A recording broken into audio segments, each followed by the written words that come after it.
बोलो वृंदावन बिहारी लाल। बहुत ही सौभाग्य का समय है कि उस महाप्रभु की असीम दया दृष्टि से हम सभी लोगों को ये सत्संग का परम पावन अवसर मिला है।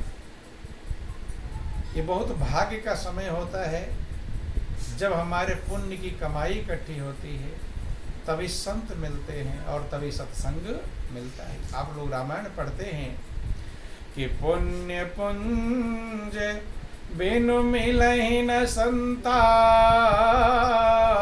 और सत्संगति संस्कृति करेंता। जब तक मनुष्य के पुण्य की कमाई इकट्ठी नहीं होती, पुण्य का पुंज इकट्ठा नहीं होता, तब तक सत्संग मिलता नहीं। तो जब कभी सत्संग मिल जाए तो सोच लेना चाहिए कि आज मेरे ऊपर प्रभु की बहुत बड़ी कृपा मौजूद है, आज मेरे किसी जन्म के कर्म का फल मिल रहा है।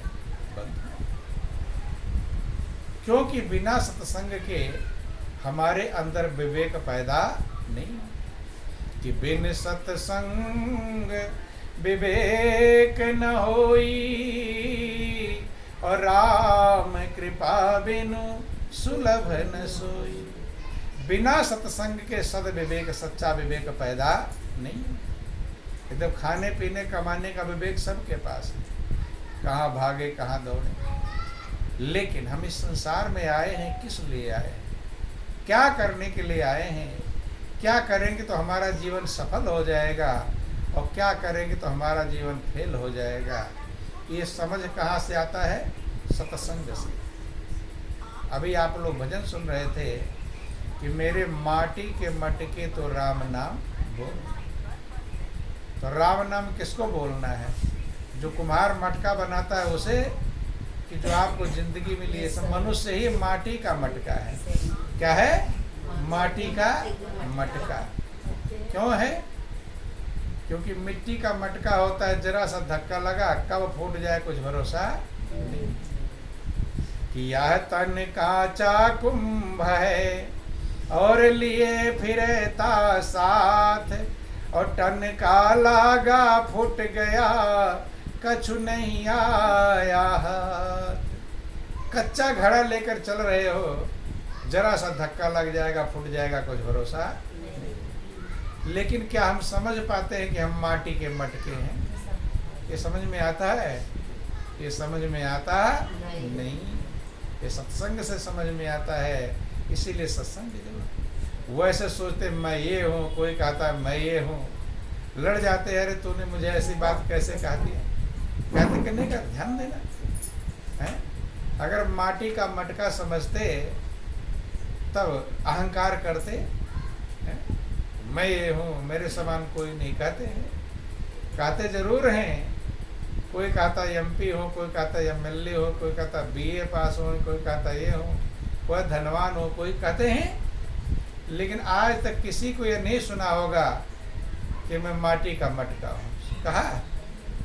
क्योंकि अच्छा अच्छा सब कहते हैं, लेकिन माटी का मटका कभी कहता नहीं। यही समस्या है। महापुरुष कहते हैं आदमी का जिस्म क्या है, जिस पे सैदा है जहाँ, वो एक मिट्टी की इमारत, एक मिट्टी का मकान। आदमी के जिस्म में क्या रखा हुआ है? सारी दुनिया जिसकी दीवानी है कि खून का गारा बनाया और ईंट जिसमें हड्डियाँ, हड्डियाँ ईंटे का काम कर रही हैं और गारा खून का काम कर रहा है। खून का गारा बनाया, ईंट जिसमें हड्डियाँ, और चंद श्वासों पे खड़ा है ये ख्याल है आसमान। आपके जो शरीर की बिल्डिंग है किस पर खड़ी है? इसे श्वास जो चल रहे हैं। क्या चल रहे हैं? महापुरुष समझाते हैं, गुरु गोरखनाथ के जो गुरु हुए मत्स्येंद्र नाथ, उनका नाम था। क्या नाम था?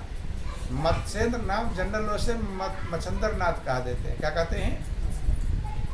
उन्होंने अपने शिष्य गुरु गोरखनाथ को समझाया था, इस बंगले में, कि बंगला भला बना दरवेश, जिसमें नारायण परवेश, बंगला भला बना दरवेश, जिसमें नारायण परवेश। पांच तत्व की ईंट बनाई, तीन गुणों का गारा, पांच तत्व की ईंट बनाई, तीन गुणों का, और 36 का छत बना के, 36 का छत बना के, चिन गया चिन्हने हारा, बंगला भला बना दरवेश, जिसमें नारायण परवेश, बंगला भला बना दरवेश, जिसमें नारायण परवेश। इस बंगले में 10 दरवाजे, बीच पवन का खंबा, इस बंगले में 10 दरवाजे, बीच पवन का खंबा, और आवत जावत कोई नहीं देखे, आवत जावत कोई नहीं देखे, ये है बड़ा अचंभा, बंगला भला बना दरवेश, जिसमें नारायण परवेश, बंगला भला बना दरवेश, जिसमें नारायण परवेश। तो कहते हैं इस बंगले में 10 दरवाजे, बीच पवन का खंबा, एक पवन चल रहा है, हवा चल रही है, वायु चल रही, प्राण वायु है, जिसको आप लोग कहते हैं श्वास चल रहा है। और जब किसी की मौत हो जाती तो क्या कहते हैं, इसका श्वास बंद हो गया, क्या हो गया? बीच पवन का खंबा, आवत जावत कोई नहीं देखे, यह है बड़ा अचंभा। तो ये कब खत्म कहे? महापुरुष कहते हैं कि खून का गारा बनाया ईंट, जिसमें हड्डियां, और चंद श्वासों पे खड़ा ये ख्याले आंसू। आपकी बिल्डिंग खड़ी है श्वास पर, कि मौत की पुरजोर आंधी जब इसे टकराएगी, और देख लेना ये इमारत टूट के ढह जाएगी। घर से निकलते हैं, जरूरी नहीं कि फिर लौट कर आएंगे, जरूरी है कहाँ पवन उड़ जाए कुछ भरोसा, ना जाने की उड़ चलने की आ जाती कब बेला है। तो जो ये मिट्टी का बना हुआ है, लेकिन यही मिट्टी अहंकार करता है। क्या करता है? अहंकार। मिट्टी ऐसा अहंकार करता है कि मेरे समान दुनिया में कोई भी, और है किस चीज का बना हुआ? मिट्टी का। किसका बना है? सोने चांदी का बना हो तब कितना अहंकार करता है। ये तो किसका बना हुआ है? मिट्टी का बना है, तब इतना अकड़ कर चलता है कि मेरे समान कोई भी नहीं है। और है मिट्टी का बना हुआ। किसका बना है? इसीलिए महापुरुष समझाते हैं कि क्या तन मांझता रे, आखिर माटी में मिल जाना। क्या तन मांझता रे, आखिर माटी में मिल जाना। क्या तन मांझता रे, आखिर माटी में मिल जाना। ध्यान देना, किसको चमकाते हैं? मन को चमकाते हैं कि तन को चमकाते हैं? किसको चमकाते हैं? तन को सजाते हैं कि मन को सजाते हैं? तन सजा रहना चाहिए, मन चाहे छल कपट प्रपंच ईर्ष्या द्वेष भरा रहे। नहीं समझ में आए? महापुरुष कहते ठीक है, तन को सजाओ, कोई दिक्कत नहीं। ध्यान दें। बोलो वृंदावन बिहारी लाल की, उमापति महादेव की। इसलिए गौर करना, समझना कि इस तन को सजाते हो, कभी मन को सजाया करो। इस तन को सजाते हो, कभी मन को सजाया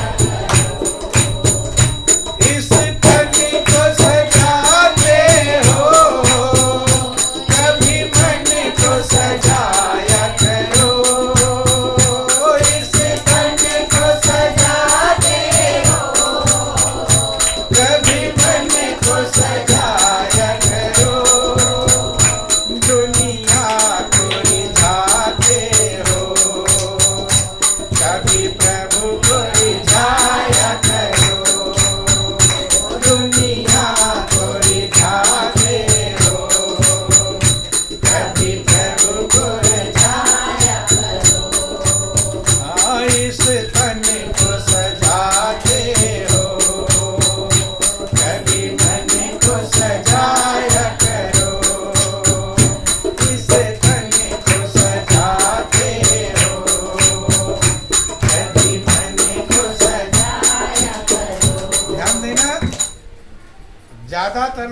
तन को सजाते हैं कि मन को सजाते हैं?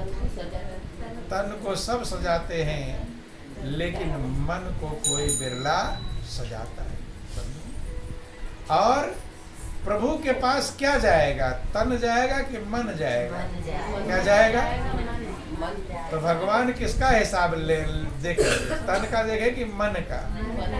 भगवान मन का हिसाब देखेंगे, और जिसका हिसाब होगा उसको सजाते। उसमें कूड़ा करकट भरा है। क्या भरा है? उसमें छल है, कपट है, प्रपंच है, ईर्ष्या है, द्वेष है, इनकी उनकी बुराई, निंदा, चुगली। महापुरुष कहते हैं, भगवान कहते जिसका मन निर्मल होगा वो मुझे प्राप्त करेगा। कौन प्राप्त करेगा? जिसका मन निर्मल होगा।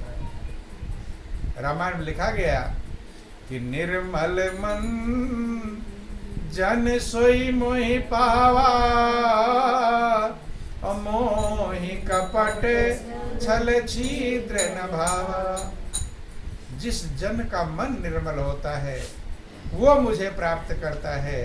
मुझे कपट छल छिद्र पसंद नहीं, भगवान को ये पसंद नहीं, और जो भगवान को पसंद नहीं वही करते हैं।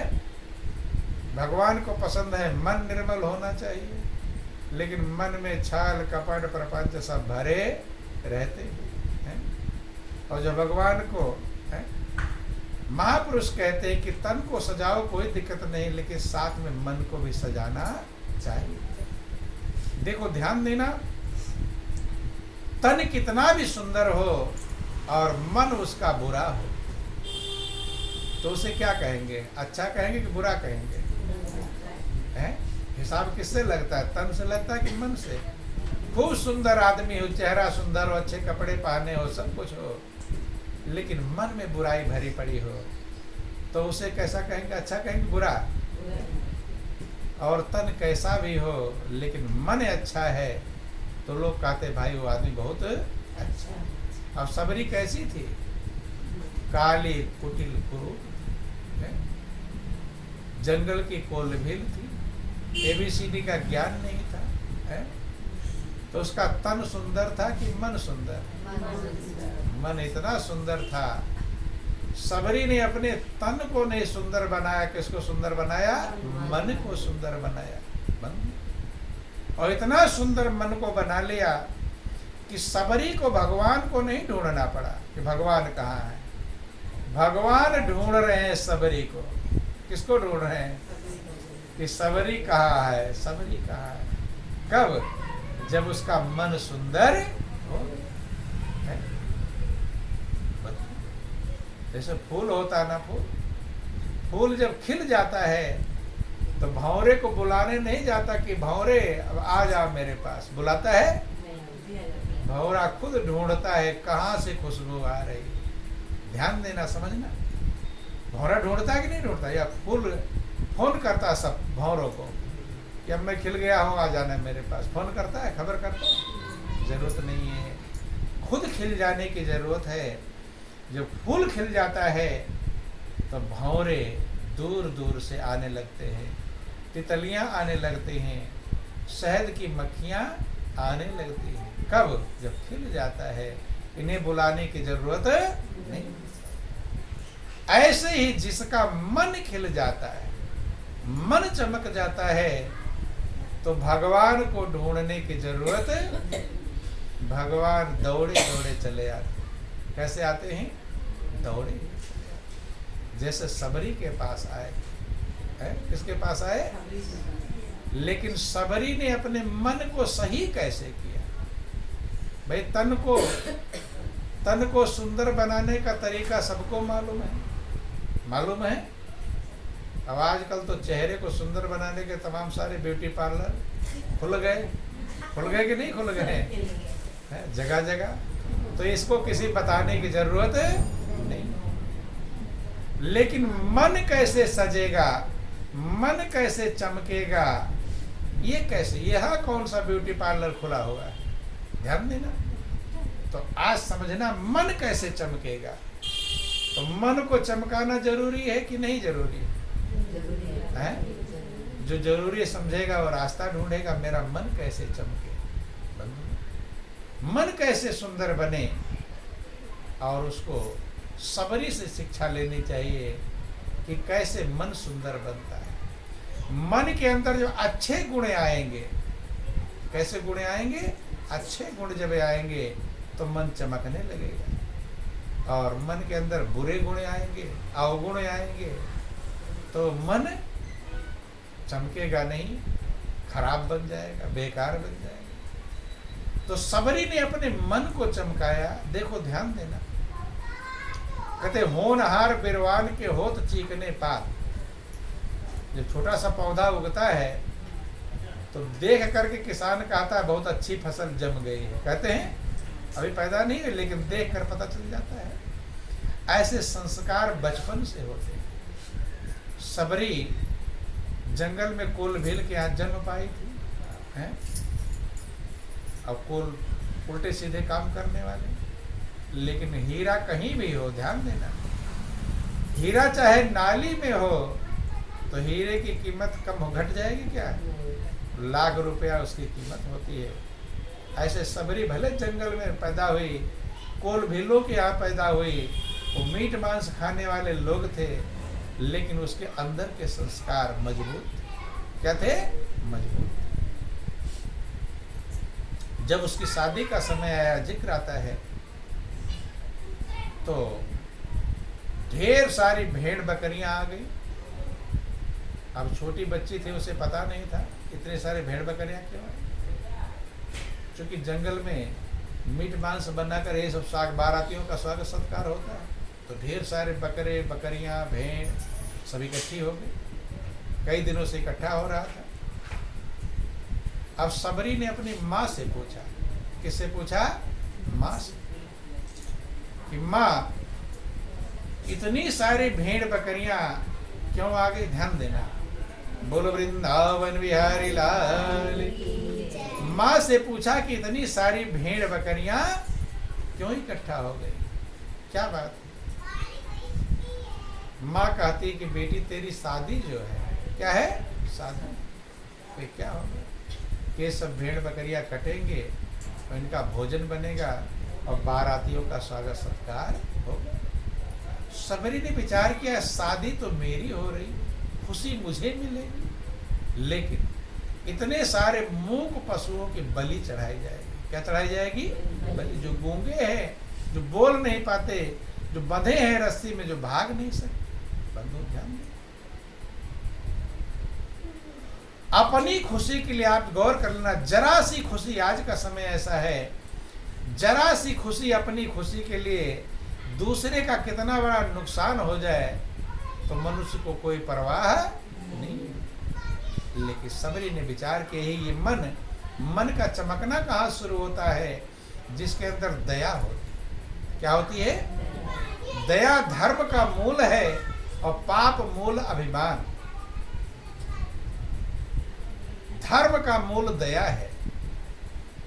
जिसके अंदर दया है, शास्त्रों में वर्णन आया कि शीलवंत सबसे बड़ा और सब रत्नन की खान, और तीन लोक की संपदा रही शील में आन। कहते जिसके अंदर जहां दया तहां आप है। जिसके हृदय में दया होती है उसके हृदय परमात्मा खुद वास करते हैं। दया सबसे बड़ा धर्म का मूल है। धर्म का सबसे बड़ा गुण दया है। आज देखना लोगों को तड़पते रहते हैं, दिल पिघलता नहीं। लोगों का दिल इतना कठोर है कि लोग रोते चिल्लाते रहे, दुखी होते रहे, लेकिन हृदय पर असर करता नहीं। और जब अपने ऊपर संकट आ जाता तब रोते चिल्लाते हैं। दूसरे का दुख देख करके दुखी नहीं। लेकिन सबरी का हृदय चमका हुआ। सबरी के हृदय में दया थी, और दया अगर है तो और गुण अपने आप आ जाएंगे। क्या आ जाएंगे? उसने विचार किया कि शादी मेरी हो रही है और इतने मूक पशु काटे जाएंगे, इससे लाभ क्या? कितना नुकसान, कितने दुखी होंगे। कितने परेशान होंगे, कितने दुख पाएंगे। बंधु ध्यान दें। बोलिए प्रेम से गुरुदेव महाराज, बोलो वृंदावन बिहारी लाल। तो ध्यान देना, समझना। सबरी ने विचार के लिए अपने मन में कि मेरे कारण से इतने पशु मारे जाएं, इतने लोगों की हत्या हो, तो मैं ये होने नहीं। भले मुझे खुशी ना मिले, लेकिन इतनों का अपराध मैं सहन नहीं कर सकती। सोचती रही, अब रात में भी सोचती रहती थी क्या करूं। कोई अकल नहीं काम कर रहा है, कोई उपाय नहीं काम कर रहा है। जब उपाय नहीं काम कर रहा है तो धीरे धीरे करके समझना और विचार करना, ध्यान देना। अगर अच्छे विचार आपके अंदर है, क्या अच्छे विचार हैं, तो कठिन से भी कठिन काम आसान हो जाएगा। और अगर आपके विचार अच्छे नहीं हैं तो आसान काम भी कठिन हो जाएगा। ध्यान देना। सबरी ने प्रतिज्ञा कर लिया अपने मन में कि ये मैं होने नहीं। क्या करूं, सोचते लोगों को रोकूंगी तो लोग मानेंगे नहीं है? मानने वाले प्रथा है, नियम है। आज भी बहुत जगहों पर देखना, बलि चढ़ाई जाती है पशु, कहीं के देवी के मंदिरों में बलि चढ़ाई जाती है। उससे किसी के दिल को दुखाओगे तो कभी भी प्रभु खुश होने वाला नहीं। सबके दिल में ही तो प्रभु बैठा हुआ। अब दिन आ गया, कल ही बारात आने वाली है, और सबरी के अंदर कोई समझ नहीं आया कि मैं क्या करूं, कैसे करूं। रात उसने विचार किया, बस आज रात ही है, इसी में अगर सही निर्णय हो गया तो काम चल जाएगा, नहीं तो बेकार। रात में जब सब लोग सो गए, ध्यान समझना, इधर उधर मत करो, आप ध्यान समझना। बोलो वृंदावन बिहारी लाल। रात में जब सब लोग सो गए, सबरी धीरे से उठती है, धीरे से उठी और दरवाजा खोला और भागी। इतनी तेज भागी, इतनी तेज भागी जैसे कोई बंदूक लेकर पीछे पड़ा हो मारने के। अर्थात जितनी ताकत थी उससे ज्यादा उसने दम लगा। भागती रही, भागती रही, भागती रही। डर था कि कहीं किसी ने पकड़ लिया तो जबरदस्ती शादी, और शादी जब करेंगे तो मारे जाए कितने पशु। इतनी भागी, रात भर भागती रही, कहीं गिर पड़ती थी, कहीं फंस कर गिर जाती थी, लेकिन अपने चोट को नहीं देखा। कांटे पर दौड़ रही, कहाँ दौड़ रही इसकी परवाह। सच्ची जब लगन होती है तो मनुष्य अपने मंजिल को प्राप्त कर लेता है। भागते भागते जंगल पहुंच गए, सवेरा हो गया। अब विचार किया, अब मुझे कोई ढूंढ नहीं। जब शादी ही नहीं होगी तो इतने पशु क्यों काटे जाएंगे, मारे। उसने अपनी परवाह नहीं किया, मैं जंगल में कहाँ रहूंगी, क्या खाऊंगी, माता पिता छूट गए, भाई बंधु छूट गए, कुछ भी परवाह नहीं किया। मनुष्य को सत्य के मार्ग में चलने के लिए कभी दुनिया की परवाह करनी नहीं। जो दुनिया की परवाह करता है वो सत्य कर्म, सही कर्म कर सकता नहीं। बंधु ध्यान दो। जंगल, घर वालों ने बहुत ढूंढा, नहीं, खबर कर दिया बारात लेकर मत आओ। अब क्या करोगे बारात लेकर आकर, जब लड़की ही नहीं, शादी किससे हो। बारात आई नहीं, फिर वो पशु बच गए। अब सबरी वहां जाकर जंगल में, वैसे किसी को जंगल में पहुंचा दो, आप अपने दिल से सोचो कि आपको जंगल में रहना पड़े तो खुश रहोगे कि बेचैन, क्या रहेंगे, अपने दिल से सोचो। लेकिन सबरी वहां बेचैन नहीं, सबरी का दिल गदगद है, क्योंकि मन चमक गया है। क्या चमक गया है? आप खुश कब होंगे? जब आपका मन सुंदर बनेगा। तन सुंदर बनाने से खुश होने वाले नहीं। मन सुंदर होगा तो आप खुश होंगे, आनंद मग्न होंगे। और खूब सुंदर सजा दो और मन में टेंशन हो तो आनंद मग्न होंगे, आनंद मग्न नहीं होगा। इसलिए सबरी मगन थी, क्योंकि उसका मन चमक गया था, अच्छे कर्म किया था, अच्छे विचार किया था, जब अच्छे कर्म किया था, अच्छे विचार किया था, तो इतनी मगन हो गई। कौन मगन हो गई सब? अब ध्यान देना, थोड़ा ध्यान देना। पानी आ गया तो अच्छी बात है, खुश रहो, बताने की क्या जरूरत है, सबको पता चल गया पानी। बोलो वृंदावन बिहारी लाल। ध्यान देना। जा रही है सबरी, जंगल में आगे बढ़ती हुई जा रही है। साधु संतों की झोपड़ी दिखाई पड़ी। क्या दिखाई पड़ी? साधु संतों की झोपड़ी। एकदम और भी मगन हो गई, मने खुशी बढ़ती ही रही। इसलिए जब प्रभु का प्रेम मिलता है तो वो प्रेम, उसकी खुशी दिन दिन बढ़ता सवाय, दिन दिन सवा गुना बढ़ता है। प्रभु के प्रेम में ऐ जग वालों या वादर है, जहाँ जीत ही जीत है, हार नहीं। प्रभु के प्रेम में जीत ही जीत होती है, वहाँ हारने वाली कोई व्यवस्था नहीं। तो ध्यान देना। साधु संतों की झोपड़ी जब देखा सबरी ने, विचार किया, प्रभु को धन्यवाद दिया कि लगता है प्रभु ने मेरे ऊपर बहुत बड़ी कृपा कर दिया है। क्या कृपा कर दिया है? कि आरती में गाती थी कि हे प्रभु मुझे संतन की सेवा दो। किसकी सेवा दो? आप लोग गाते हैं? याद नहीं रहता है। गाते तो हैं लेकिन याद। आरती ओम जय जगदीश हरे की आरती सभी लोग गाते हैं। उसे प्रार्थना करते हैं कि विषय विकार मिटाओ, पाप हरो देवा, स्वामी पाप हरो देवा, श्रद्धा भक्ति बढ़ाओ, श्रद्धा भक्ति बढ़ाओ, संतन की सेवा, ओम जय जगदीश हरि। ध्यान देना। मांगते हैं संतन की सेवा। किसकी सेवा? विषय विकार मिटाओ, पाप हरो देवा, और श्रद्धा भक्ति बढ़ाओ संतन की। हे प्रभु मेरी श्रद्धा भक्ति बढ़ा दो, संतन की सेवा करो। लेकिन मांगते मांगते हैं और कभी मौका मिल जाए तब तो भागते हैं दाएं बाएं दाएं बाएं। गौर करना, विचार करना। भगवान भी सोचते होंगे रोज मांगता है संतन की सेवा दो, संतन की सेवा दो। अब मैंने इसकी पुकार को सुन लिया और संतन की सेवा दे दिया। अब कटनी कटा रहा है, अब भाग रहा है, मुझे कुछ करना ना पड़ा। नहीं सोचेगा भगवान, सोचेगा कितना बड़ा मांग क्यों रहा था, रोज मांग रहा था, अब मिल गया तो भाग रहा है। क्या कर रहा है? इसलिए गौर करना, चूंकि गाते गाते हैं लेकिन समझ पाते। जो गाते हैं समझ जाए तो कल्याण हो जाएगा।